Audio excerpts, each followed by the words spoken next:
everybody, it's denskil here. Hope you're having a good day. In my ongoing epic series called Gear Journeys, today we're going to look at my tube amp collection. There's 6 amps to look at, so this could be a long video. Timestamps will be below. Yes, indeed, I do love my tube amps. I've managed to acquire quite a few of my favorites that are out there. Let's check them out.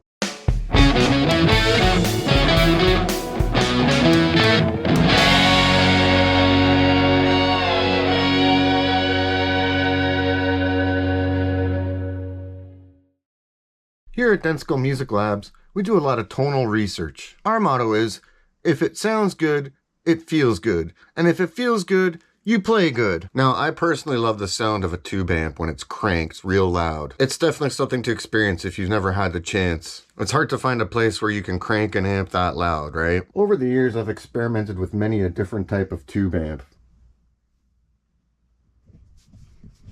And I started to connect with the idea of them being an extension of the guitar, if not an instrument unto themselves. It took me a while to understand the subtleties of different designs and terminology used in tube amps. Preamp stages versus power stages, rectifiers, all the different tube types, loudness, wattages. It was all mystifying to me for a while, but I managed over the years to learn just enough about what I needed. So without getting into the weeds and encyclopedia of amp lingo, let's just say that this video will show how much knowledge I do actually have about this stuff, which isn't very much. However, it was enough to point out what parts of an amp worked best for me and what I was looking for in trying to define my own tone. So with all that being said, you'll see me blithering about how I selected each amp, mostly about why I dig it, rather than getting too technical. I just don't know enough about the details of the electronics and the speakers and the cabinet construction. I just know kind of what sound I'm looking for. You'll see me discuss some common themes about these amps and about what I like about them that kind of crosses over them. Things like how they respond to touch and feel, how they compress, how loud they feel. And these are common terms and ways of describing tube amps. It's what makes them fun and great to play, and all of that, of course, is very subjective. So, in no particular order, I believe, we'll comment on each amp and we'll hear some sound samples. We'll hear clean, edge of breakup, and some dirty tones from each of the amps. I'm miking everything using a Suhr SM57, which is going into this 512V. This is an AKG C214 condenser mic, and it's set back just a little bit. It's all going to get recorded into Logic with no post EQ, reverb, or compression or anything. Totally dry. All of the amp controls will be set around noonish or so, depending on the gain settings and what sound sample we're hearing. Ooh, that's dusty. I will be doing my best though to match volume levels across the different sound samples. Lastly, I'm going to be playing this 1997 Les Paul Custom. It's got T-top pickups from 1978 in it. That's it. And lastly, some channel maintenance. Gratuitous dog shot. My channel is not sponsored. I bought all this gear myself. Yeah, I'm not only deaf, but poor. Right, Lionel? Lionel says, please like and subscribe. Let me see your paw. Oh, there's a good boy. Let me see your other paw. There's a good boy. Almost. Other one. Okay. Let me see your other one. There we go. Okay, folks, this amp is a Marshall Bluesbreaker reissue. It's a 35th anniversary edition. In white Tolex, and it's basically identical to a Bluesbreaker reissue, other than the white Tolex and the little badge in the corner there. This one's obviously used, it's got some scratches and dings, but it's your classic JTM circuit with 2 channels here that you can jump together. 2 Celestion G12s, I believe, as far as speakers. It's at 30 watts, this amp. Heavy as hell, but sounds great and super loud.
So that was the JTM45 Marshall Bluesbreaker. One of my favorite amps, full of classic tones. As we know, it's the one that Eric Clapton used during the Bluesbreaker era. It's got a really nice plummy, soft response, kind of spongy, a little bit saggy.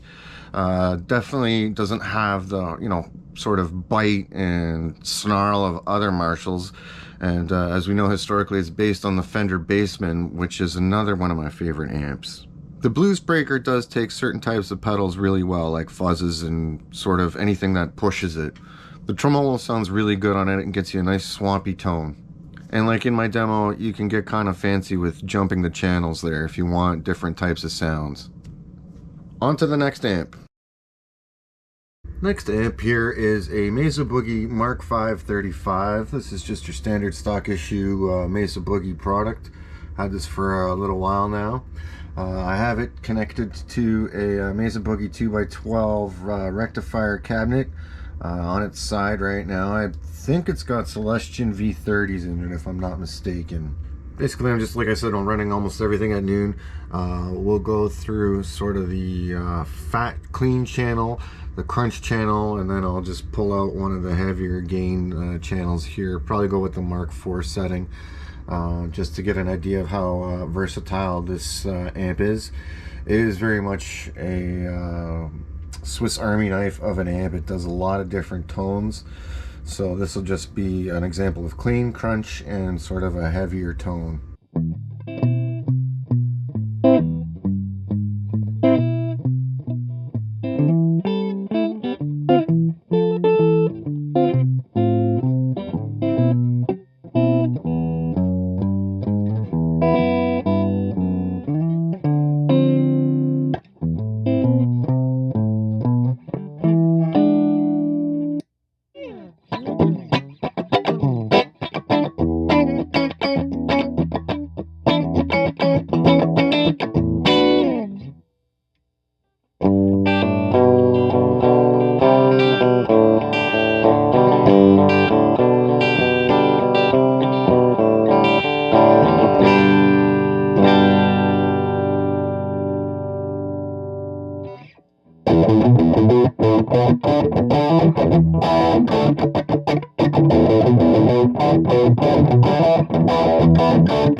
Yeah, so I really dig the Boogie there. Obviously, it has a lot of different tones in it, and that was just a very small sample of it. With the graphic EQ and multiple channels on it, you can accomplish a lot with it. And yeah, one caveat in that particular clip was just with the amount of gain that the Boogie is capable of handling, this guitar has unpotted pickups, so the feedback got quite insane there for a bit. But yeah, the Boogie sounds and feels great. Let's look at the next amp. The next amp we're going to look at is the Orange OR30. Obviously a 30-watt amp, single channel. It's got a bedroom and headroom setting. It's a relatively new model from Orange. This is made in the UK. I've had other Orange amps before, TH30 and a Custom Shop 50. I have it connected to an Orange 212V cabinet there. It's got Celestion Neo creamback speakers in it, and of course, as you can see, the same mic setup. Let's hear how this guy sounds: clean, crunchy, and then really dirty.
That was the orange OR30.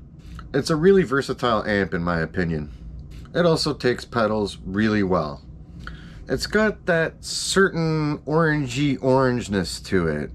It is so far the favorite of the other orange amps that I've owned in the past. On to the next amp we go. This is my Suhr Badger 35. That's version 2. I'm not sure that Suhr is making these in production anymore. It's obviously a single channel 35 watt amp. It does have an effects loop and foot switchable boost. Really great sounding amp with this really cool power scaling and drive functionality there, which I'm not going to get into the details here, but works really well. Makes this amp very versatile. I have it hooked up right now to two Hughes and Kettner TM112s, again with Celestion Vintage 30s in them, I believe. We'll again go through the same cleanish, crunchish, and then heaviest sounds I can get, just as an example of this amp.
That's the Badger 35, yet again another versatile amp. I really love it, and it's probably like the first kind of boutique-y amp that I bought. It too takes pedals really well, and yeah, like I said, I've had it for a long time. It's probably my favorite of the bunch here. There's count them, two amps left to go for us to check out. This is the Friedman Smallbox. It's a 50 watt amp with a 12-inch speaker in it. It has a Celestion Redback G12H speaker in it. What can I say about Friedman amps? I mean, they make better Marshalls than Marshall does. Well, here's some sound clips next.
What can I say, folks? I just love my Smallbox. Should I start gigging again, which I hope to be pretty soon, it's probably the amp I'm going to use. It's got a lot of nice clean headroom, 2 channels, and it's very punchy sounding. Here we go on to the next amp.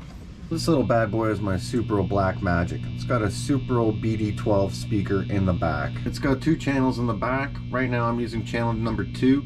Channel number 1 actually gangs up channel number 1 and 2, and I'll use that for my crunch sounds. It's also got a tremolo on it, which I'm not using.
So yeah, that was a little Supro. It's 18 watts, but it packs a punch as well. It does take some pedals well, like you won't really get like a hard rock metal sound out of it, but it's really good for that Zeppelin-y, Jimmy Page-y kind of old school tone. It's got a lot of bark and bite for such a small amp. Now it's time for closing comments. If you stuck around this long, you are a true tone warrior and I salute you. I hope I didn't give you any gas. As you probably heard in the sound clips, all of these amps have a different character and flavor and tonal fingerprint to them. As such, they get used in all different kinds of sonic applications. I enjoy them all for very different reasons and I'm truly blessed to have them. This video is not meant as a comparison of these amps or a review, and to be honest, I'm really no sound engineer, so I did my best.